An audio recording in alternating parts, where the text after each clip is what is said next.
heard me talk about my mother being such an integral part to my development that has led me where I am. With her famous phrase, know yourself. Know yourself. And I've added to it, embrace your youthprint. Because when you know yourself, you can have two responses to that knowledge. You can decide, I don't like myself. But when you know yourself and truly decide to embrace what I call your youthprint, which is your unique purpose on this earth, because we each have our own unique purpose. In the same way we have our own unique fingerprint, we have our own unique purpose. So when we own who we are, then we accept the shortcomings, because we understand that somebody else has that. We just need to get them into our tribe. Somebody else can do that. But what is it that I can do that no one else can do? The first thing is to be me. And the second thing is to fit into the slot that I have in place. And I remember when I moved to Wales in 2006, I felt that I stepped into a furnace-shaped, spot, a furnace-shaped hole. I felt like Wales reached its arms out and embraced me. But what I also saw when I went into, because I was head of property at New York Solicitors, and when I went into the very many places networking, I saw, forgive me, I saw a a lot of gray-suited men. And at the time, because I had little knowledge, I actually reveled in that, because I was black, I was female, not a lot of competition. So I would get noticed, people would want to talk to me, I could sell them my wares.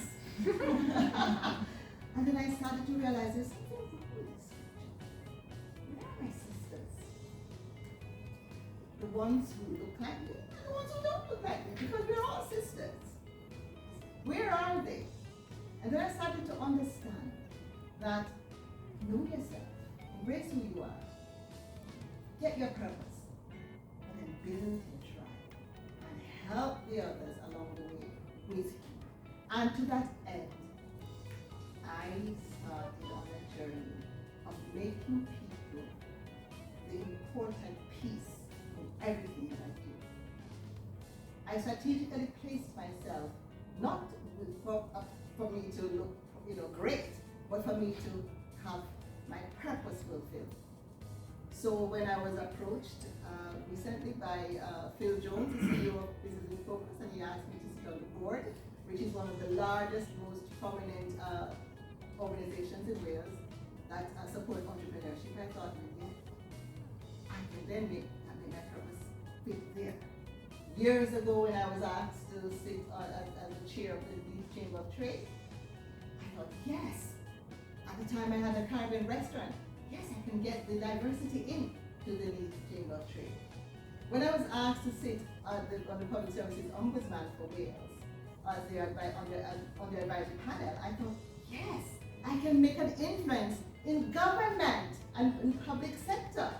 When I was asked to chair Women's Business Club, I said yes, because now I can deal with the women from the inside. So every position that I have accepted, and the last of which is the chair of the Ending Workplace Exploitation for Migrants, so a small organization, the Center for African Entrepreneurship. They asked me to help them to get that project going. I said yes, I'll do it, because then I've come full circle. Because when I started in the United Kingdom in the year 2000, when I was having difficulty finding work, and I was being told I was overqualified as a lawyer, overqualified, what I did, instead of navel gaze and feel sorry for myself and join the double line, I said no. I looked around and I saw refugees, asylum seekers, migrants, and Brits who were poor circumnavigating the social welfare system. And I thought, I'm going to work with them. I'm going to give myself work and work with them in. And as it happened, because I had the heart and the mind, the opportunity came. And that church that I was at, they had a city center set of offices. And I asked them for one office. I said, I want to do that work. And after 3 years, my beautiful daughter, Mary Allison, there, she was only 9. She was able to come with me to Geneva, Switzerland, to speak at the United Nations out of a little charity which I started in one of my lowest moments, thinking of other people and not of myself. So, why am I telling you about this? Every one of you are special. Every single one of you here is Jordana Ansari OBE, and the honorary captain of the Royal Navy. She has come alongside me. Somebody said earlier to me, why do you, I can't believe how you have so many good people from Pakistan and so on. He was from Pakistan, so he wasn't a complaint. It was a comment. And I said, yes, you know why? Because I don't care where you're from. If you have a heart and you're doing what needs to be done, you are in my tribe. Because you know what? We are all a part of the what? The human race. Let's get that word back into our vocabulary and forget all these races. We are the human race. And when we think that way, we can have so much more impact. And we will not step past the greatest opportunities that God has in store for us. So I have here in the room my sister Diane from Panama City, who just happened to be here. And I said, she said she was coming. I said, you're speaking. Yes. And her husband, Selwyn. Listen, I won't start calling the names because then you're going to say she didn't call my names. I'm stopping with the names. But just you know that when Lord Hussain said he would host this year, he said, we only have room for 40.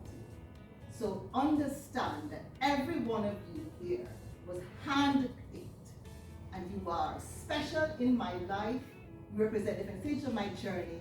And I am not through with you yet. We've got work to do. So without further ado, more anon, but right now, we are handing over to our eminent host, Lord Kurban Hussain.